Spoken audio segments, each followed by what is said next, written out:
Hello and welcome to everyone. आज हम एक नई थ्योरम के बारे में डिस्कशन करेंगे। इस थ्योरम का नाम है रेसिप्रोसिटी थ्योरम।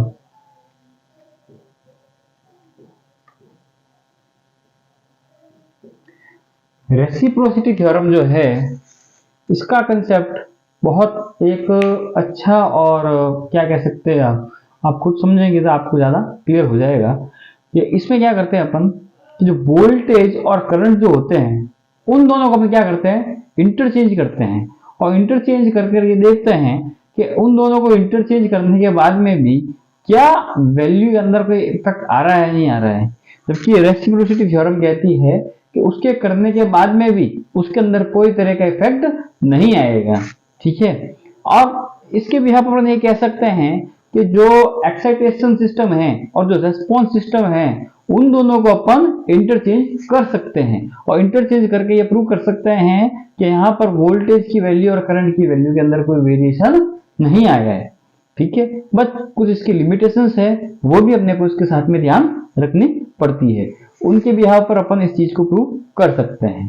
तो इसका सबसे पहले अपन स्टेटमेंट लिखते हैं। इसका स्टेटमेंट क्या होगा?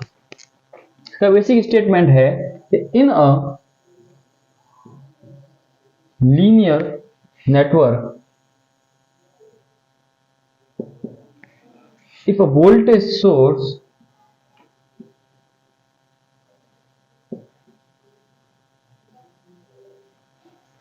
applied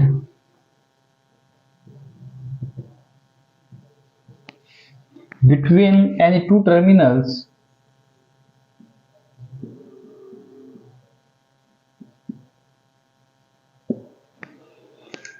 it produce a current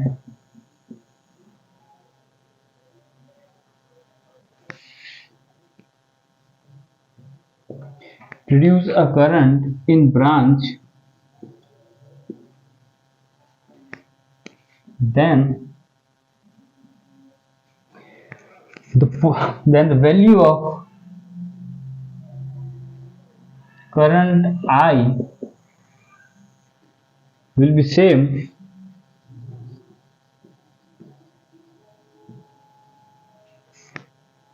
if we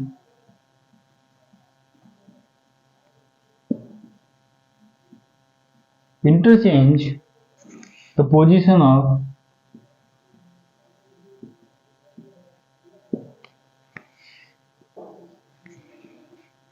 branch and terminal।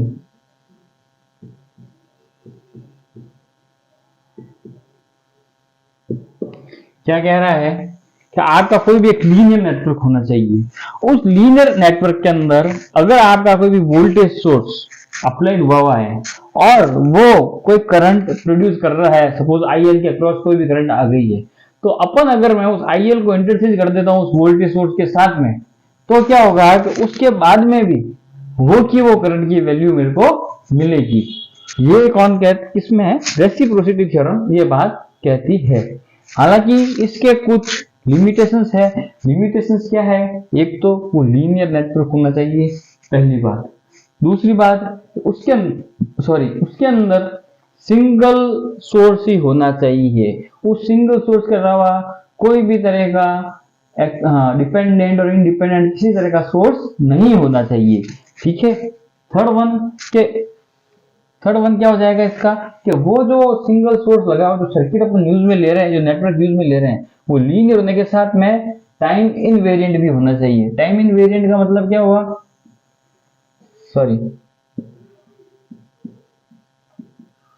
कि वो टाइम के साथ वेरी ना करे। ठीक है ना। उसके बाद में और भी इसके बहुत से छोटे मोटे लिमिटेशंस अपन देख सकते हैं। ये जो मेनली है क्या क्या होगी, टाइम इनवेरिएंट होना चाहिए, नेटवर्क जो है वो लीनियर होना चाहिए, सिंगल सोर्स होना चाहिए, या तो वोल्टेज सोर्स या करंट सोर्स कुछ भी लगा दो। ठीक है। और आपका जो सोर्स लगा हुआ है उसके साथ आप ऐसे ना करें कि दूसरा इंडिपेंडेंट डिपेंडेंट सोर्स भी दे दें। ये चीजें इसके अंदर नहीं चलेगी। इन चीजों को अपने को ध्यान में रखना है। अब अपन इसके एक्सप्लेनेशन देख लेते हैं, जिसके भी आप इसके स्टेप्स भी क्लियर हो जाएंगे अपने, और इसको समझ भी लेंगे अपन, ठीक है ना। अलग से इसके एक्सप्लेनेशन ना करके हर बार की तरह एक छोटा सा न्यूमेरिकल ले लेंगे जो इजी रहेगा समझने के लिए भी, और उसको अगर आपका एग्जाम में क्वेश्चन आ जाए तो भी आप उस एक्सप्लेनेशन में उस क्वेश्चन को कर लीजिए, तो आपको सॉल्व करने में प्रॉब्लम नहीं आएगी और एग्जामिनर को समझने में प्रॉब्लम नहीं आएगी, अच्छा भी लगेगा, ठीक है। इसे मैं वापस रब कर देता हूं, एक बार आप देख लीजिए।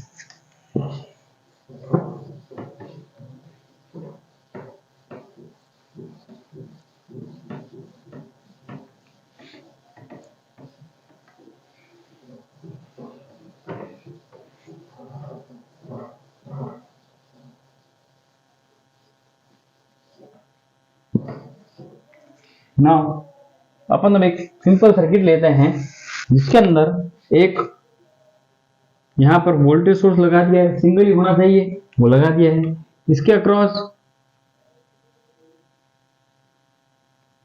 यहां पर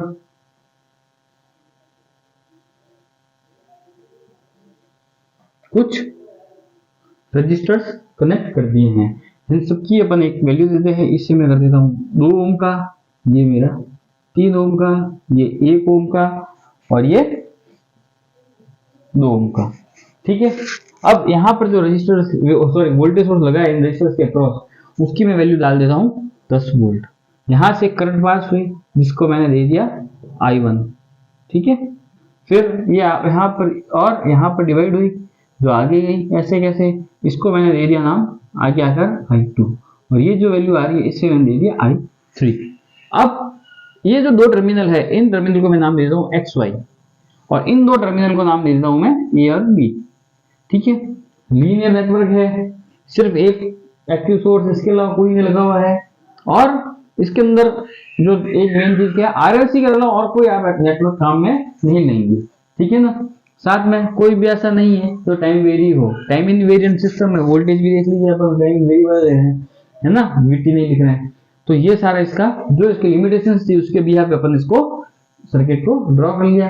अब अपने को क्या करना है कि I3 जो है इसी को मैं लिख देता हूं यहाँ पर IAB is equal to I3, ये जो है ये अपने को निकालनी है, ठीक है।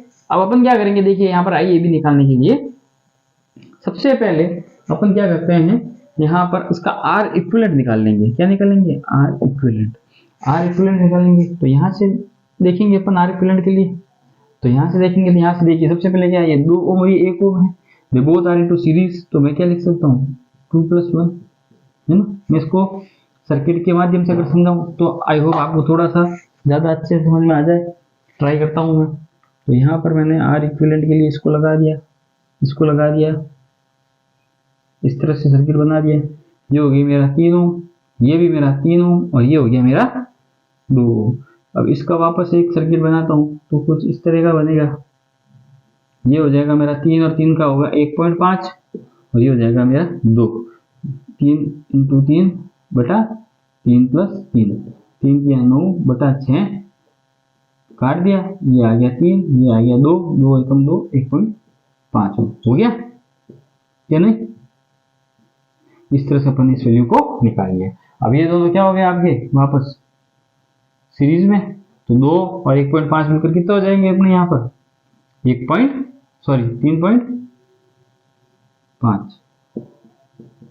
ये अपना R इक्विवेलेंट निकल गया, है ना। R इक्विवेलेंट आ गया। अब अपन क्या करते हैं, R इक्विवेलेंट आने के बाद में इस टोटल करंट को निकाल लेते हैं जो I1 है।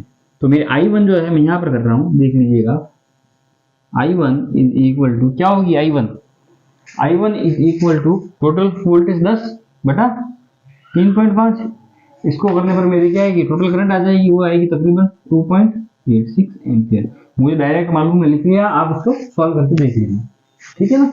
अब अपने को क्या चाहिए, यहाँ पर जो करंट जा रही है इसको निकालना है, यही है। इस सर्किट को मैंने यहाँ पर लिया, यहाँ पर जो करंट जा रही है उसे निकालना है अपने को। इन दोनों के अंदर करंट सेम है और ये भी इन दोनों का एडिशन जो 3 ओम है वो सेम है। तो आप क्या करेंगे, यहाँ पर जो करंट तो निकालने के लिए क्या करेंगे अपन, IAB इज इक्वल टू क्या होगा, total current 2.86, current division rule लगा रहा हूं मैं, इनटू ये ऑपोजिट वाला 3 बटा 3 + 3 6, यही करेंगे अपन क्या नहीं। इसको जब मैं सॉल्व करूंगा तो मेरे पास IAB की वैल्यू आएगी 43 एम्पियर। ठीक है, ये आ गई मेरे पास। अब मैं क्या करता हूं, इन्हें इंटरचेंज कर देता हूं। इंटरचेंज किस तरह से करूंगा ये देख लीजिए आप। इस सर्किट के अंदर ये वोल्टेज सोर्स को मैं यहां पर लिखा दूंगा, और यहां पर कुछ नहीं है तो इसको ऐसे ही छोड़ दिया मैंने। यहां पर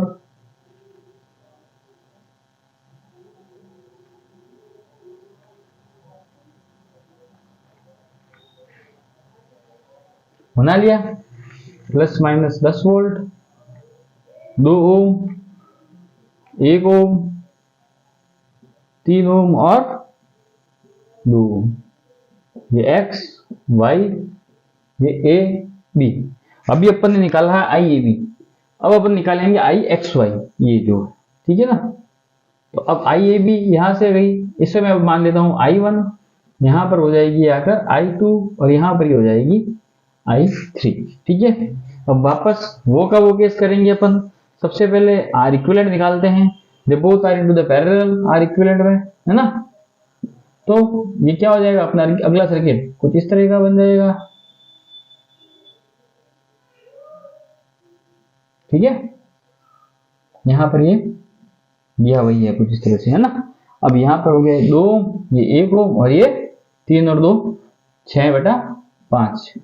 सॉल्व करेंगे और इसे, तो 6/5 प्लस 1 प्लस 2 ऐसे ही होगा।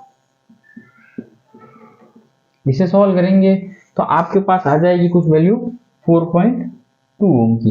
तो ये आपका हो गया आर इक्विवेलेंट। आर इक्विवेलेंट आ गया आपका 4.2 ओम। अब अपन को क्या निकालना है, वापस यहां पर जो करंट फ्लो हो रही है वो निकालना है। तो वो क्या होगी, I X Y is equal to, sorry उसके बाद में सबसे पहले अपन ये निकालेंगे आई, माफी चाहता हूं मैं, आई वन निकालेंगे। इसमें भी वो नहीं निकालेंगे, आई एक्स वाई नहीं निकलेगी। तो I one is equal to क्या हो जाएगा यहाँ पर 10/4.2। इसे सॉल्व करेंगे तो आपकी वैल्यू आ जाएगी 2.38 के आसपास। ठीक है ना। अब आई एक्स वाई निकालते हैं, तो I X Y current division rule, 2.38 into इसके ऑपोजिट 3 डिवाइडेड बाय 3 + 2 5, है ना। सॉल्व करो इसको वापस, तो आपकी क्या वैल्यू आ जाएगी यहाँ पर भी 1.43 एम्पियर आई एक्स वाई की। और ये किसके इक्वल है, आई ए बी के इक्वल है। ये चीज यहाँ से अपने प्रूव हो गई। जब ये दोनों इक्वल आ गई तो इससे अपना क्या मालूम चल गया कि ये जो क्वेश्चन है ये रेसिप्रोसिटी थ्योरम को फॉलो कर रहा है, और ये यहाँ पर प्रूव हो रही है। आई होप आपको समझ में आया होगा। जहां पर समझ में ना आया हो उस चीज को वापस देख लीजिए, आप कमेंट में डाल दीजिए, उसके ऊपर वापस सही से कर लेंगे। हो सकता है एक आध टॉपिक मैंने स्पीड के अंदर या फटाफट के अंदर ना कराया हो, तो वापस आप इसको देख लीजिएगा, आराम से इसको समझ लीजिएगा। बहुत इजी है, बहुत इजी तरीके से समझाया गया है, कोई प्रॉब्लम नहीं आएगी इसको समझने में। ऐसे क्वेश्चंस और भी आगे करते रहेंगे अपन, आगे भी इसी तरह जुड़े रहिएगा। वीडियो देखने के लिए धन्यवाद। Thank you very much.